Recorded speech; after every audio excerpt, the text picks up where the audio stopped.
안녕하세요. 회계TV 25번째 시간입니다. 저는 이번부터 새로 사회를 맡게 된 황상희입니다. 잘 부탁드리겠습니다. 제가 첫 번째로 모신 게스트는 되게 유명하신 분이세요.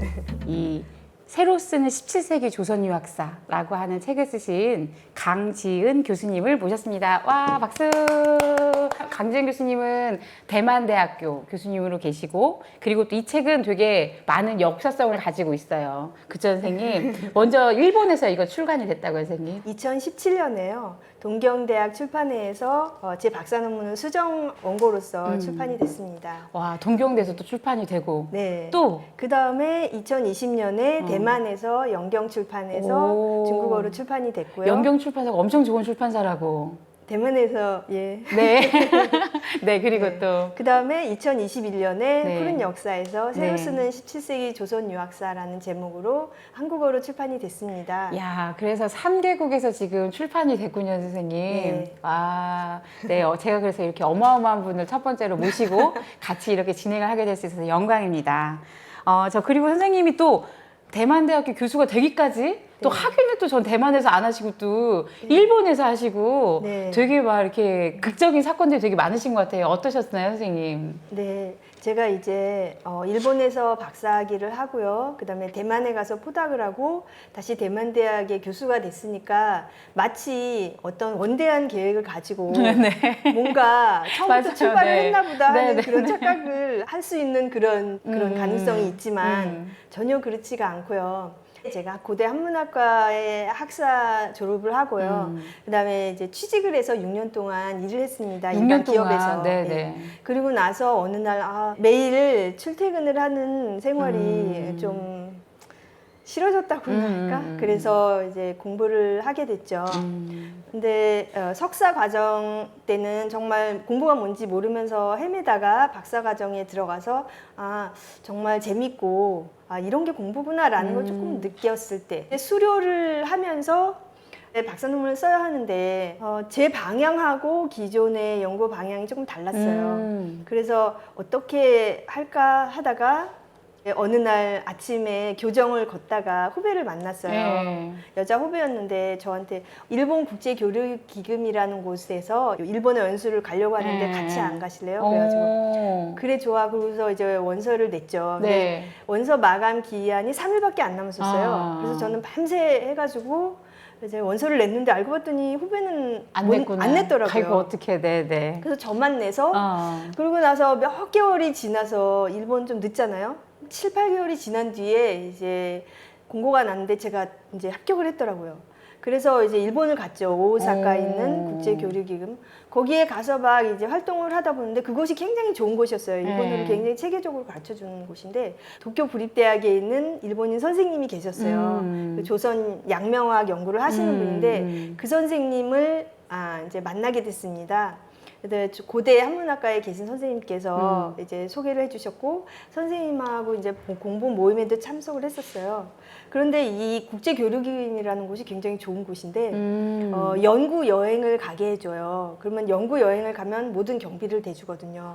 근데 안 가면 안 줘요. 그럼 국제교류기금이 한국에서도 있는 겁니까? 그러니까 한국에서 신청을 해서 거기에서 간 거죠. 그러니까 전국에 이런 있구나. 전 세계에 있어요. 있군요. 네, 네, 그러니까 네. 한국 국제교류기금 거기에다 신청을 해서 이제 거기 가게 된 거죠. 네.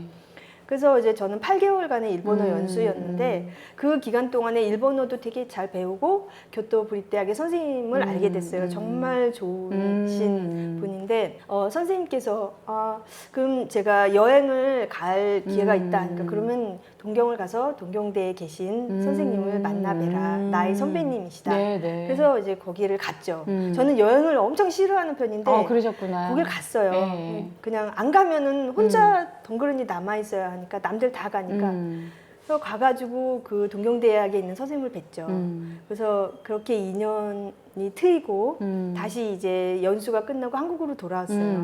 한국으로 돌아왔는데 대학원에 한문학 전공을 할 때 어느 선생님께서 지금 BK21이라는 그 장학금이 있는데 해외에 나갈 수가 있다. 너 네네. 어차피 일본도 갔다 왔고 일본어도 했으니 가보는 게 어떠니? 그러셔가지고 예 알겠습니다. 그래서 또 그걸 신청을 했는데 그게 또 된 거예요. 와. 그래서 이번에 동경대학을 갔죠. 네네네. BK21 장학금을 받아서 동경대학에 1년을 가게 됐습니다. 그래서 거기에서 6개월 정도 지내다 보니 여기서 다시 박사과정을 하는 게 좋겠구나 하는 생각이 들어서 다시 박사과정 시험을 준비를 했죠. 와. 한 6개월간 거의 잠을 안 자면서 그러네요. 이제 준비를 해서 이제 박사과정을 들어갔어요.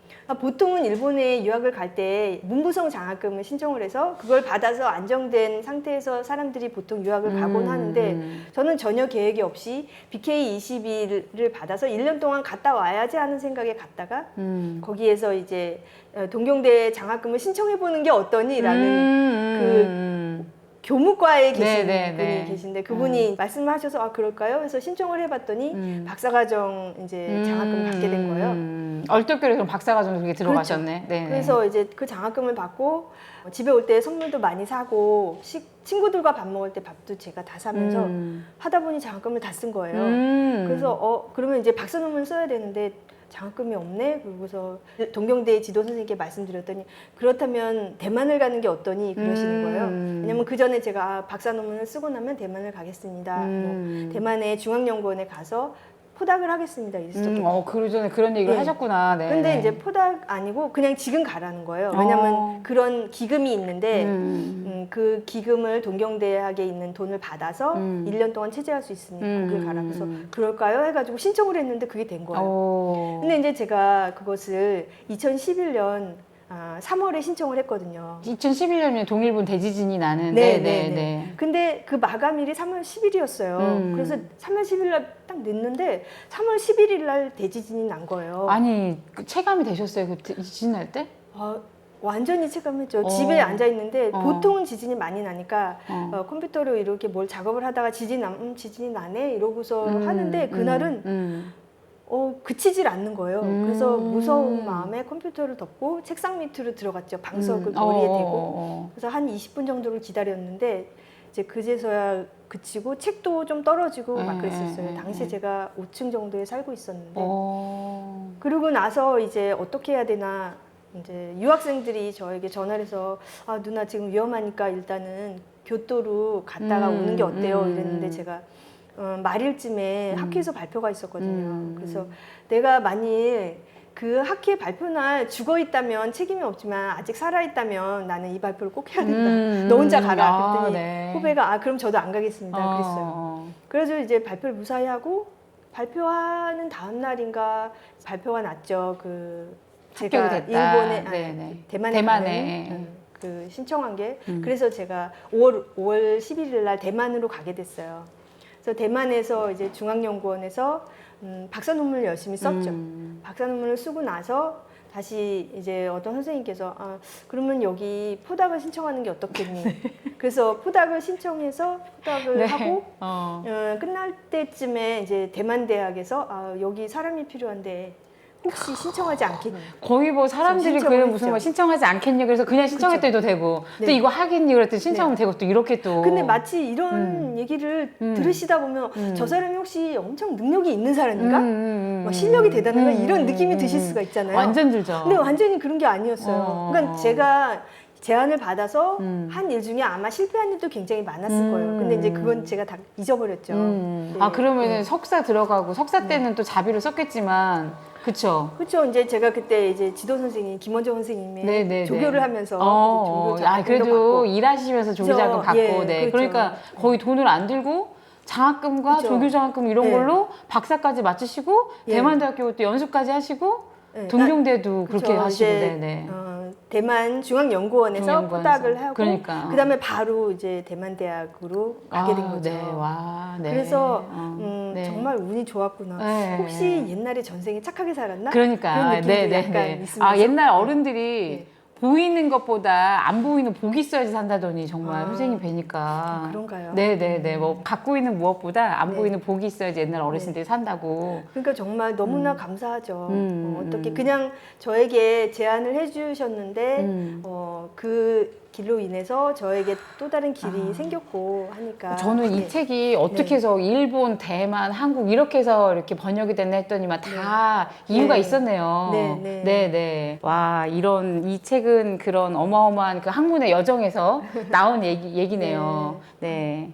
아, 반갑습니다, 선생님. 그러면은 여성으로서 네. 교수 역할을 하고 계시는데 대만에서는 네. 좀 어떤지. 한국이나 일본에 있을 때는 주변에 계신 분들이 거의 남자분들이셨거든요. 그쵸, 그쵸. 선생님 중에는 여성 선생님이 거의 안 계셨어요. 지금 잘 기억이 안 나는데 대만을 가보니까 대만 중앙연구원에서 반 이상이 여성분이셨고요. 지금 제가 있는 국가발전대학원, 대만대학 국가발전대학원이 이제 대학원만 있는 곳이거든요. 학부가 없어요. 네. 우리나라 뭐 국제대학원 이런 네, 것처럼 네. 국제대학원, 행정대학원처럼. 맞아요. 그런데 이제 제가 처음에 들어갔을 때는 그 교수가 24명이었거든요. 네, 네. 24명이었는데 지금은 이제 퇴직하시고 아직 20명이 안 돼요. 근데 그 중에 여자분이 굉장히 많고 요번에도 또 두 분이 여자분이 들어오셨거든요. 그래서 사실 거기에서는 유리천정을 어떻게든 깨야 돼. 물론 그 안에 그런 노력들이 다 있겠지만 그런 것이 우리나라처럼 막 명백하게 드러나거나 그런 것이 사실은 많이 없었던 것 같아요. 그러시구나. 네. 근데 네. 선생님께서는 아마 이제 좀 힘든 면이 많으셨고 그렇죠. 늘 네, 네. 그것을 염두에 두시면서 네, 네. 막 도전하는 정신으로 사셨잖아요. 저는 그것도 되게 궁금해요. 도전까지는 아니고 저도 이제 공부할 때는 내가 여성으로서 공부하는 생각을 못 했거든요. 근데 결혼하고 아이를 딱 낳으니까 그때부터는 아 나는 여성으로서 살아야 되는구나라는 걸 네. 그때 알겠더라고요. 이제 육아를 하고 네. 살림을 이끌어 나가고 이러면서 네. 아 이게 이렇게 차이가 나는구나. 그러니까는 네. 남성들은 어떻게 보면은 그 부인이라든지 가족이 공부를 할 수 있는 환경을 충분히 시간을 만들어 주는데 여성은 이제 육아하면서 애들 재워놓고 이제 논문 쓰고 뭐 이런 것들을 하다 보니까 아 이게 여성으로서 공부하는 게 녹록하지 않구나 뭐 이런 경험들을 하면서 선생님 안 그래도 되게 궁금했어요. 대만은 어떤지. 아이는 내버려두면 살아갈 수가 없으니까 맞아요. 엄마가 네. 계속 네네. 보살펴줘야 되니까. 맞아요. 공부에 욕심을 내면 아이가 탈이 나고 뭐 네. 이런 게 이제 균형을 못 잡으니까 이제 아무래도 남성이 가장으로서 많이 사시니까 한국은 아무래도 남성의 티오가 좀 많이 있는 것 같고 좀 기회들이 좀 있는 것 같고 뭐 이런 것들 그다음에 또 여성은 또 같은 경쟁을 하더라도 아무래도 그 아이를 돌보면서 경쟁을 해야 되니까 네. 그런 시간들 논문은 선생님도 아시다시피 정말 절대 시간이 어떻게 보면은 네. 내 정성이 토해내야지 그게 저 항상 쓰여잖아요. 생각을 해야 되잖아요. 24시간 동안. 그러니까요. 네. 근데 이제 아이랑 살면서 이런 것들이 이제 조금 어렵고 하니까 네. 저는 이제 그때서야 내가 여성이구나. 그리고 또 내가 여성으로서 어떤 학문적인 자세라든지 삶을 좀 바라봐야 되는구나라는 거를 저는 그때 알았어요. 그전에는 잘 몰랐던 것 같아요. 아, 선생님 그래서 여성으로서 이렇게 대만대에서 그 교수님으로 계셔서 제가 더욱더 존경심이 더 가는 네. 부분입니다. 그래서 자랑스럽고 네네. 그래서 저는 일단은 이 책 얘기를 좀 해보려고 해요. 선생님이 17세기를 잡은 이유. 다 많은 유학사 중에서 그리고 또 먼저 그 이야기를 하기 전에 선생님이 일본에서는 유학적 분위기가 어땠는지 유학을 어떻게 받아들였고 어떤 분위기 속에서 일본이 있었고 그 일본의 그런 분위기와 그다음에 그 조선이 강점기 때 그런 분위기 속에서 이렇게 조금 그런 얘기를 하고 17세기를 할까 봐요, 선생님. 괜찮으세요? 그럴까요? 네네네. 일본은 어떤가요, 선생님? 사실은 일본에 가기 전에는 제가 일본 유학사를 좀 공부를 해보겠다는 마음이 사실은 없었어요. 지식이 아예 없었고, 일본 정치 사상사 연구하시는 이제 선생님 수업을 청강하게 됐죠.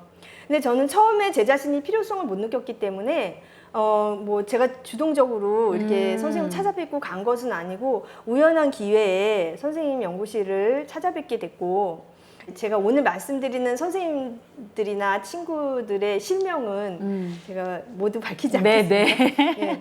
그래서 이제 선생님 수업을 들었는데 저는 이제 선생님께서 네가 중국어를 할 줄 아냐고 중국어로 물어보시더라고요. 니 호이수어 종 엄마. 그래서 제가 호이수어 이디야 이렇게 대답을 했어요. 그러니까 그러면 너 한번 내 수업을 들어와 볼래? 그래서 아 저는 시간이 없어서 안 됩니다. 저는 중국과 조선만 해도 일이 너무 바쁘기 때문에 일본까지는 제가 할 수 없을 것 같아요. 그러니까 그러면 한번 와보고 네가 필요 없으면 안 와도 돼. 선생님께서 그렇게 말씀하시니까 제가 또 아 절대 안 됩니다. 그럴 수가 없어서 들어갔죠. 예. 그래가지고 수업을 들었는데 이게 뭔 소린가 하는 느낌이 온 거예요. 거의 잘 못 알아듣겠고 아, 이건 유학 아닌데 뭐 이런 생각도 들고 그래서 갑자기 도전 정신이 생기는 거죠. 그래서 이제 수업을 들어가게 됐어요. 예.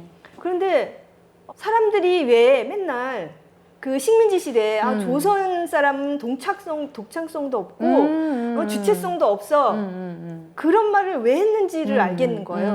왜냐면 굉장히 독창적이에요. 일본 유학자들이 뭐 경서를 얘기한 거라든지 그런 것들이 예를 들면 아, 노노는 공자하고 상관없는 사람이 쓴 책이다. 이건 후대에 어떤 사람이 쓴 책이다. 공자 계열이 아니다. 그런 말이 우리나라에서는 아, 그러면 그런 거를 보는 사람이 아, 조선 사람은 창조력이 없어서 그런 말을 못 하는데 일본 사람은 독창적이고 창조력이 있어서 그런 말을 하는구나. 사실은 그렇게 생각이 들잖아요. 그렇죠. 근데 이제 그 선생님께서는 일본 사회 명치 유신 이전에 그 일본 사회에 대해서 말씀을 해주시는데 조선 사회하고 너무 다른 거예요. 첫째는 무사들이 통치했고 유학이 어떤 통치 이데올로기로 전혀 쓰이지 못했어요. 그러면 유학에서 우리가 경서를 볼 때 이게 수신제가 치국평천하 수신을 하면서 이제 평천하까지 가는 과정에서 우리가 공부를 하는 건데 내가 이걸 다 몸을 닦아가지고 집안을 잘 다스린 다음에 그 다음에 나라를 다스리자 이런 생각으로 공부를 하는데 치국평천하는 할 수가 없잖아요. 아예 닫혀 있으니까 그 안에 거서만 찾는 거죠. 아, 내가 이거를 일상생활에서 어떻게 실용적으로 쓸 수 있을까 하는 생각. 그런데 우리는 그런 생각을 할 필요가 없죠. 벌써 실용을 엄청 쓰고 있잖아요. 나라를 다스리는 네, 나라를 다스리는 정치인들이 쓰니까 그렇죠. 우리는 그게 맞는 말이죠. 네, 그러니까 일본에서는 이제 나중에 가서 아, 유학은 쓸모가 없어. 거기서 큰 소리만 뻥뻥 치는데 평천하를 뭐 하자고 그러는데 사실은 유학자들이 공부해가지고 하는 일이 없잖아요. 그래서 이제 이게 실이 없는 거. 일본의 유학자들한테는 유용성이 없는 유용성이 거. 없는 일본 거. 사람들에게는 그랬겠죠 당시에. 그러니까 그런 공격을 받는 게 당연했지만 우리는 유학을 가지고 통치를 하는데 맞아요. 실용성이 없다는 말은 정말 이해가 안 되잖아요. 그래서 제가 그 당시에 작은 깨달음을 얻은 거죠. 아, 우리나라에서 우리나라 유학사를 막 비판하고 유학자들이 정말 실용성이 없고 독창성이 없다는 말은 우리나라 문헌을 봤을 때는 사실 잘 모르는 일인데 일본 사람들의 그런 사고력을 가지고 그런 관점을 가지고 이 조선의 경학이라든지 이런 거를 봤을 때는 완전히 비실용적인 거죠. 무슨 말인지 알겠네요. 일본의 입장에서 조선을 보니까 또 그렇게 보이네요. 그러니까 그 당시에 일본 사람들이 아, 우리나라는 도대체 유학을 공부해가지고 아무것도 안 하고 제일 잘할 수 있는 게 뭐냐면 이제 학원 선생님 말하자면 서당 같은 것을 열어서 학생들을 많이 불러 모으고 재미있는 얘기를 해주고 막 특이한 얘기를 하면 학생들이 많이 찾아오고 사실 그 당시 일본에서 주자주석을 막 면밀히 분석한 게 무슨 의미가 있겠어요? 물론 관심이 가는 사람도 있겠지만은 사실 사회적으로 별 필요가 없었잖아요. 하지만 우리는 그것을 통해서 깨달음을 얻고 수신을 제가를 하고 그다음에 무엇보다도 과거 시험을 준비할 수 있는 거니까 일반 그 유학자들, 유생들은 사실은 그런 분석이나 면밀히 볼 그런 필요성이 충분히 있었던 거죠. 조선시대에는 사사삼경이 성경처럼 쓰였으니까 그렇게 필수적인 그렇죠. 이제 우리는 이제 사서라고 해서 주자가 정한 이런 틀 안에서 사서끼리 여기에 나오는 말과 여기에 나오는 말이 중복되는 경우 혹은 차이가 있는 경우에 그것을 어떻게 해결할 것인가가 굉장히 사람들의 관심사였지만 사실 일본에서는 이토 진사이 같은 경우에는 대학은 그냥 그런 공자 계열의 책에서 그냥 빼버리면 되니까 빼버린다고 해서 누가 뭐라고 하는 것도 아니고 야 그러면 과거 시험에 불합격하는데 어떡하지 이런 어떤 문제의식도 없고 그러니까 굉장히 자유롭게 할 수 있는 거죠. 마치 오늘날의 이런 학술 활동처럼. 그런데 그런 생각들 그런 관점에서 우리나라 조선시대의 경학, 저술이나 이런 것을 봤을 때는 너무 천편일률적이고 주자의 생각을 도대체 알아서 뭐 한다는 거야. 그래서 어느 날 제가 이 동아시아에서 뭐 대만이나 일본, 중국 이런 데서 선생님들을 만나서 얘기하다 보면 이제 다른 분야에 연구하시는 분들이 주자 언론 동의고 제목을 보고 막 웃으시는 거예요. 주자 언론 동의고? 이런 거 해서 뭐해? 응, 주자 언론 동의를 가려서 뭐 하냐. 그래서 그건 아닌데 하고 이제 제가 그에 관련된 논문을 한 편 썼었죠. 네네네. 근데 알고 봤더니 이제 주자 언론 동의고는 주자의 여러 가지 책들을 다 비교하면서 편지와 비교하면서 이 생각이 달라졌구나, 어떻게 달라졌는가를 추적하는데 사실은 현대에 주자학 연구자 중국 선생님이 계신데요. 그 선생님도 그런 방법을 쓰는 거예요. 그러니까 와 이거 재밌다. 17세기 사람이 21세기, 20세기의 연구자가 쓰는 방법을 써서 주자를 연구했구나 한 생각이 들어서 굉장히 재밌었죠. 예, 실은 주자학이 중국에서 통용된 게 아니라 오히려 조선에서 더 심화되고 주자에 관련된 책이 중국보다도 조선에서 더 많이 출판되고 더 많이 그런 동의고라든지 이런 책들이 더 많이 나왔잖아요. 중국은요 정말 크잖아요. 우리가 이제 중국에는 이런 게 별로 없잖아요 그렇구나. 라고 하면은 그건 아니에요. 중국엔 다 있어요. 그럼 사실은 주자 주석에 대한 어떤 해석이나 분석도 중국에서 주자 후학들에 보면은 굉장히 정밀하고 사실은 일본이나 한국에서도 그것을 많이 보고서 참고한 게 많거든요. 그렇죠. 우리 학자들이 결국은 그런 일본식의 어떤 그런 시선으로 인해서 왜 한국은 반주작이 나오지 못했을까라고 하는 어떤 반성들이 있었다라는 것들이 실은 그게 일제강점기에 일본의 시선이었죠. 우리 시선이 아니었다는 얘기를 저는 이 책에서 그렇게 읽었거든요. 맞나요, 선생님? 제가 읽은 게? 네. 식민지 시대 이후에 제가 이 책에서도 소개했듯이 일본 사람들은 퇴계를 봐라. 물론 뭐 아름답긴 하지만 그의 학설이 그렇지만은 결국에는 다 주자에 대한 거고 주자에 추종하는 그런 것으로 기결될 수밖에 없는 것이다. 이거는 일본하고 조선인의 이건 천성적인 차이다. 이런 식으로 그러한 학설에 대해서 이제 비판을 하면서 그 당시에 했던 것들은 우리도 독창적이다. 그래서 이 독창적인 몇몇을 막 뽑아낸 거죠. 그런데 99%가 다른 거를 하고 1%를 독창적인 것을 이렇게 뽑아낸다면 그것이 과연 우리가 17세기 조선 유학사를 제대로 봤다고 할 수 있을 것인가?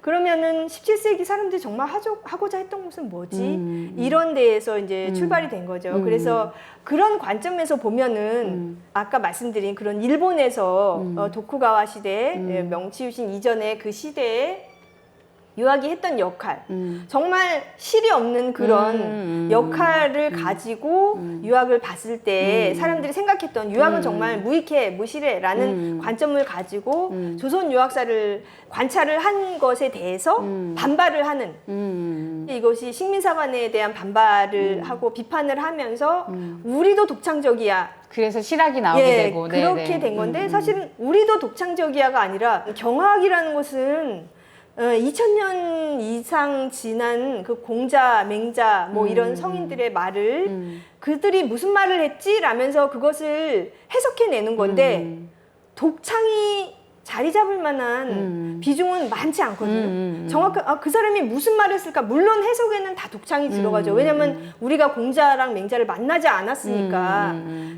정말 100% 이 사람의 뜻이야 라고는 정말 아무도 말을 못 하잖아요. 저는 이제 선생님 말씀 들으면서 든 생각이 지금 우리 현대인들이 조선 성리학을 욕할 때 뭐 주자 무슨 뭐 학이었지 이게 어떻게 조선 성리학이냐 뭐 이런 얘기 하는데 이런 것들도 대부분 어떻게 보면 저희가 식민지 청산을 못한 상황에서 그렇잖아요. 학문적인 것도 그래서 일본의 어떠한 그런 시선이라든지 경향성 우리가 그대로 갖고 있다라고 좀 해석을 해도 무리가 아닌가요, 선생님 어떠세요? 식민사관에 대한 반발 과정에서 그 자체의 관점에 문제가 있다는 것. 예컨대 조선은 비독창적이야 그러면 우리도 독창적이야 이것보다는 독창이라는 게 경학에서 그렇게 중요해? 그거는 중요하지 않아. 사실은 계승이 더 중요하고 그 경서 주석을 한 그들 자신은 독창을 정말 멀리 하려고 했고 너 독창적이야 이거는 욕하는 맞아요, 거였거든요 사실은. 맞아요. 네, 아무도 여지껏 얘기를 안 했었는데 네가 이런 얘기를 왜 해? 사실은 우리가 경서 주석을 보다 보면 그런 얘기가 나오거든요. 그거는 제대로 된 학문을 체계적으로 하지 않았다는 그렇죠, 증거가 되기 그렇죠. 때문에. 수리 부탁을 하지 않아야 그렇죠. 되는데. 근데 이제 그 관점을 가지고 우리도 독창적이야라는 독창성 있는 거를 찾아보다 보면 틀린 관점으로서 보게 되는 거죠. 네네, 근데 사실은 이러한 그 옛날에 뭐 반주작이 일어났다라는 것에 대해서 사실은 많은 선생님들이 연구를 다시 비판적인 연구를 하고 계세요. 뭐 제가 혼자서 막 이렇게 한다는 그런 건 절대 아니고요. 그런데 이제 저는 이 책에서 후기에서 말씀드린 것처럼 틀렸다 맞다 그거는 물론 그것도 중요하겠죠. 네, 네. 근데 제 책에서 그것이 중요하다기보다는 왜 틀렸지? 그 당시에 어떤 이유로 해서 식민지 시대 사람들이 엉터리는 아니잖아요. 그분들의 연구 자체가 지금은 이제 어떤 학술사의 큰 부분이 되는 거거든요. 그래서 이 책에서는 근대 일본의 어떤 학술의 영향을 받은 점이 굉장히 컸다라고 생각을 했고요. 그렇게 서술을 했고 그 이후에는 제가 당시에 근대 일본에서 서양의 학술을 받아들였을 때 그런 이야기, 서양의 학술에서 중점이 됐던 그런 부분들, 그런 서양의 그 역사학자라든지 철학자들의 학설이 어떠했으며 일본으로 가서 어떻게 변형이 됐고 한국으로 올 때 어떻게 변형이 됐을까? 지금은 이제 그런 부분들을 예, 공부를 하고 있어요. 네네. 선생님이 이 책에서 이렇게 써주셨어요. 17세기 저작을 독해할 때 주자학에 대한 비판의식을 발견하는 것이 중요한 연구 방법이 된 것이다. 그렇죠. 이제 식민지 시대에 그렇죠. 주자학에 대한 비판이 뭔지를 막 발견하려고 했죠. 그게 이제 식민지 시대의 과제였구나. 그렇죠? 그렇죠. 근데 지금도 사실은 여러 논문을 볼 때 이것이 주자하고 틀리냐 맞냐, 주자하고 같냐 다르냐 이것에 굉장히 많은 연구자분들이 주목을 하세요. 물론 그게 중요한데 우리가 계속 주자하고 다르다는 것을 발견하기 위해서 많은 노력을 했다는 거 그것을 조금 이제 깨닫고 하면은 더 연구에 발전이 되지 않을까? 물론 저만의 이야기는 아니고요. 많은 분들이 그렇게 생각을 하고 계실 거라고 생각합니다. 네. 뭐 저 같은 경우도 뭐 이렇게 제가 박사 논문 시작할 때 제가 석사를 되게 수양론을 가지고 썼는데 딱 수양론 그 석사 심사 딱 마치고 나서 어떤 선생님 나가면서 그러시는 거예요. 주자 수양론하고 다른 게 없네 이렇게 말씀하시는 거예요. 그래서 그럼 주자하고 퇴계를 좀 변별하는 게 어떻게 보면 한국적인 유학이 뭔지를 좀 말할 수 있겠구나 해서 이제 천착해서 들어가다가 그렇게 다른 점을 발견한 게 이제 퇴계 선생님께서는 리를 정의하는 게 주자랑 좀 달랐구나. 그리고 또 주자는 어떻게 보면은 불교의 어마어마한 학설에 대비된 유교의 어떤 치밀한 학설을 만드는데 조금 입장이 좀 계셨다면 퇴계는 이제 어차피 그 고려의 불교가 이제 저물고 이제 조선이 유교를 국교로 시작을 했기 때문에 아예 국가의 종교로서 이제 유교가 받아들였기 때문에 퇴계 선생님께서는 같은 주작을 받아들이셨는데 그런 종교적인 경향성이 훨씬 강하게 받아들이셨구나. 선생님께서 지금 말씀하신 종교라는 것은 우리가 이제 서양의 릴리전의 번역어로서의 어떤 종교, 막 유일신 이거라기보다는 그 어떤 가르침이죠. 그러니까 서양에서 종교라고 함은 뭐 교주, 교리, 교단, 그 다음에 무슨 뭐 신도가 있어야 되는 여러 가지 상황성이 있어요. 근데 서양에서 말하는 그 종교라는 개념 안에 뭐 쉽게 말해서 유교는 들어갈 수가 없어요. 말이 안 되는 말들이죠. 근데 이제 그렇지만 분명히 이 조선의 많은 지식인들은 굉장히 사서삼경이라고 하는 성경책 안에서 살려고 노력을 했고 그런 신앙심 안에서 그 조선이라는 나라가 형성됐다라는 거는 저는 제가 볼 때는 그렇게 좀 봐줘야 되지 않을까 생각이 들었거든요. 그래서 이제 저는 사실 그쪽에 대해서는 문외한이지만은 우리가 오늘날의 종교라고 하면은 어떤 유일신 보통 이제 기독교를 이제 많이 상상을 하잖아요. 그래서 만약에 선생님께서 다시 이제 논문을 종교 논문 쓰실 때는 이제 그 부분을 좀 독자들에게 명시를 해주시면 독자들의 반발이 좀 적지 않을까. 그러니까요. 이게 무슨 종교냐 이렇게 말씀하시잖아요. 반발이 너무 많습니다. 근데 여기서 말하는 종교는 그게 아니다라고 하시든가 아니면 다른 용어를 사용하시든가 그렇게 하면 좋을 것 같아요. 그래서 방금 이제 퇴계를 말씀하셨잖아요. 선생님도 지금 퇴계 지금 열심히 지금 보고 계신다고. 제가 어떠세요? 이제 제가 퇴계 TV를 이제 여러 선생님들 나오신 거를 막 보니까 보통은 퇴계 전문가 선생님들이 나오셔서 막 이제 말씀을 잘 해주시는데 사실 제가 퇴계 TV에 나온 건 좀 말이 안 되는 거거든요. 근데 이런 사람이 나와서 저 이제부터 공부를 하겠다는 그런 교리를 말씀드리고자 이제 나왔는데 사실 17세기 이후를 저는 했어요. 17세기 유학 사상사를 보면서 그것이 20세기 전후에 그런 국난을 극복해야 하는 그런 시기에 이 17세기를 어떻게 바라보고 지금까지 왔는가. 그래서 저의 연구 범위는 사실 17세기 이후에 있거든요. 퇴계 선생님도 16세기시니까. 네. 그래서 제가 이제 퇴계 언행록이나 퇴계 문집을 조금 볼 기회가 있었어요. 학회에서 발표하는 것 때문에. 그랬는데 너무 재밌는 거죠. 그래서 사실은 17세기 이후 우리가 조금 저도 사실은 17세기도 잘 모른다고 볼 수 있지만 저 같은 이제 어중이 떠중이들이 이렇게 봤을 때 17세기 굉장히 정밀해지고 18, 19세기는 더욱 정밀하고 굉장히 막 학술의 꽃이 피고 그 전에는 뭐 별로일 것 같다는 그런 느낌을 가질 수가 있지만 사실은 그렇지가 않고 완전히 어떠한 하나의 주석에 매몰되거나 막 분석을 막 들어가기보다 그것을 어떤 식으로 하면은 내가 평상시에 생활하는 것 그런 상상 속에서 완전히 녹아들을 수 있을까?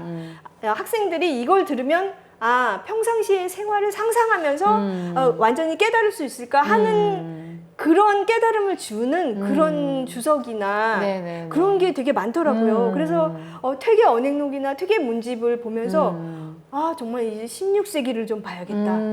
그랬는데 이제 퇴계 문집을 보니까 정암 조광조에 대한 언급이 많이 나오고 또 행장에서도 제가 이렇게 보면서 16세기에 정암 조광조가 끼친 당시 사람들에게 만들어낸 트라우마라는 것이 존재했고 그것이 당시에 정치 그리고 또 학문을 같이 겸했던 이 유학자들에게 굉장한 영향력을 주었을 것 같다. 그래서 저는 요즘에 이제 퇴계 선생의 문집을 중심으로 해가지고 지금 열심히 공부를 하고 있습니다. 네네네. 그리고 또 그 이제 정암 조광조 선생 행장이 정암 선생님이 신원이 안 된 상황에서 그 행장을 지어요. 퇴계 선생님께서. 그런 것도 이제 굉장히 정치적으로 용기 있는 행동이셨고 좀 정치적 상황들도 보면서 그 행장에 대한 좀 의미를 좀 되새기면 선생님이 또 연구를 또 계속 해주시면 그렇죠. 그래서 제가 이제 한 가지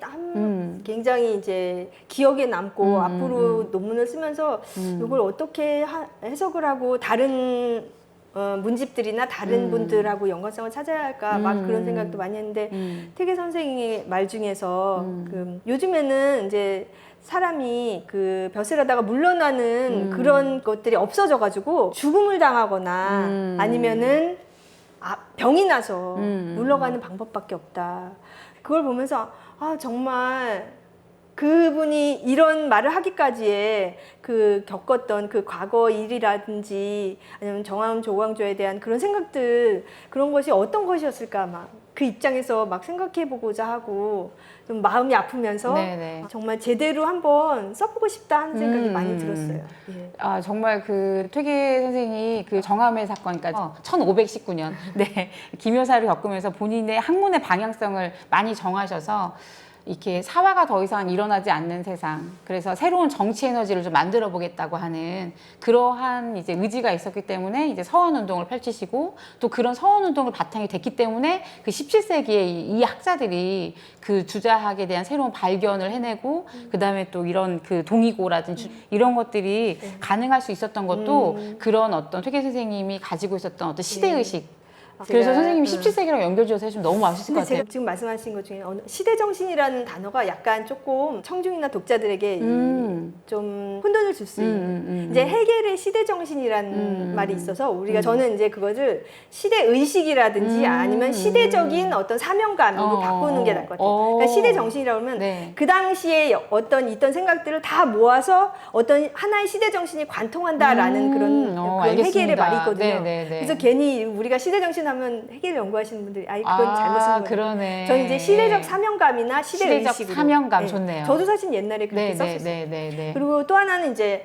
어떤 한 세기를 다른 세기와 연결시킬 때 이거는 이 세기를 준비하는 과정이다, 맹하다라는 것들이 사실은 좀 안 맞을 때도 많은 것 같고, 맞아요. 예. 네. 그래서 사실 저의 인생만 보더라도 뭐 필연적으로 일어났다기보다는 너무나 우연이 많고 우연의 우연을 거쳐서 여기까지 왔지. 사실은 물론 뭐가 있었기 때문에 하나의 어떤 그것의 맹아가 되는 것은 분명히 있었겠지만, 그래서 16세기가 이런 것이 있었기 때문에 바로 17세기에서 이런 일이 발생할 수 있었고 어떤 17세기를 준비하던 시기였고, 이렇게 말하기까지는 아직은 이제 공부가 부족하고 언젠가 이제 그걸 발견할 수도 있겠죠. 근데 이제 아직까지는 그런 것보다는 그냥 여기에만 이것만 좀 잘해보자 이런 식의 생각입니다. 선생님 역시 공부를 많이 하셔서 단어 하나도 또 이렇게 그냥 허투루 쓰지 않으시고 또 어떤 것을 볼 때도 거시적인 관점에서 늘 보시려고 하는 그런 태도가 선생님, 제가 정말 오늘 많이 배우고 갑니다, 선생님. 별 말씀이요. 네네. 그래서 그러면은 우리 강진인 교수님 쓰신 새로 쓰는 17세기 조선 유학사, 혹시 선생님 여기서 이 책에 대해서 조금 더 하시고 싶은 얘기가 있으세요? 이거는 정말 해야겠다, 이 말은 꼭 해야겠다.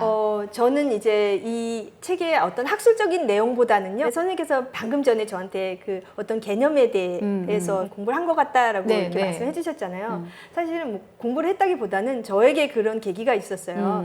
제가 일본에서 일본 정치 사상사 수업을 들을 때 선생님께서 이제 그거는 일본 정치 사상사이기 때문에 사실은 주자학이라든지 어떤 유학적인 이론을 참가하는 학생분들이 많이 이제 알고 그렇진 않았어요. 동경대학의 법학, 정치학, 연구과 분들이거든요. 그러니까 보통 이제 독일 법이라든지 뭐 이런 것들에 대해서는 잘 아시겠지만 유학의 어떤 이기론이나 뭐 이런 거에 대해서는 제가 사실은 전문가가 전혀 아니었지만 전문가가 되어야 하는 상황이었거든요. 그런데 선생님께서 그런 게 나올 때마다 우리가 그때 나카의 초민이 사회계약론을 일본어 카키쿠다시 문장으로 이렇게 풀어서 쓴 그것을 수업 시간에 썼거든요.